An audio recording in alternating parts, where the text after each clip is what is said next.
Hi Avengers, இன்றைக்கி நான் mushroom வாங்கியிருந்தேன். இந்த மஷ்ரூம் பார்த்திங்களா எவ்வளோ அழுக்காக இருக்குன்னு. இதை எடுக்கிறதுக்கு ஒரு சிம்பிள் ட்ரிக் இருக்குது. சும்மா கழுவுறதுக்கு பதிலாக கொஞ்சோண்டு அரிசி மாவை கலந்து கழுவுனோன்னா ரொம்ப ஈஸியாக இருக்கும். நான் கொஞ்சோண்டு அரிசி மாவு கலந்துட்டேன்.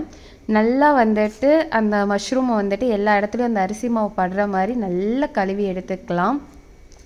ஏன்னா அரிசி மாவு எல்லா மஷ்ரூம்லேயும் பட்டால் தான் அதில் உள்ள அந்த ஒரு கருப்பாக ஒரு அழுக்கு இருக்கும், அது வரும். கொஞ்சோண்டு தண்ணி ஆட் பண்ணிக்கோங்க தேவைன்னா. அதுக்கப்புறம் நல்லா கழுவுனதுக்கப்புறம் ஃபுல்லாக தண்ணி ஊற்றுனீங்கன்னா எவ்வளோ அழுக்கு இருக்கோ அது எல்லாமே தனியாக பிரிஞ்சு வந்துடும். இப்போ தனியாக பிரிஞ்சு எல்லாமே வந்துடுச்சு. ஸோ இந்த மஷ்ரூமை நான் தனியாக எடுத்து வச்சிடுறேன். பார்த்தீங்களா எவ்வளோ கருப்பாக எவ்வளோ அழுக்காக இருக்குன்னு. அதுக்கு தான் கொஞ்சம் அரிசி சேர்த்துக்க சொன்னேன். பாருங்கள், நம்ம ஒரே வாஷில் எவ்வளோ அழுக்கு எடுத்துட்டோன்னு.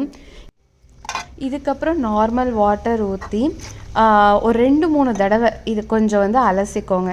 ஏன்னா நல்லா சுத்தமாக அலசினாதான் அதில் உள்ள அந்த கருப்பு அந்த உள்ள ஏதாவது அழுக்கு இருந்ததுனாலும் நல்லா போகும். அவ்வளோதான், மஷ்ரூம் க்ளீன் ஆகிட்டு. இதுக்கு வேறு மெத்தட் ஏதாவது தெரிஞ்சாலும் நீங்கள் கமெண்டில் சொல்லுங்கள். மறக்காமல் லைக் அண்ட் சப்ஸ்கிரைப் பண்ணுங்கள்.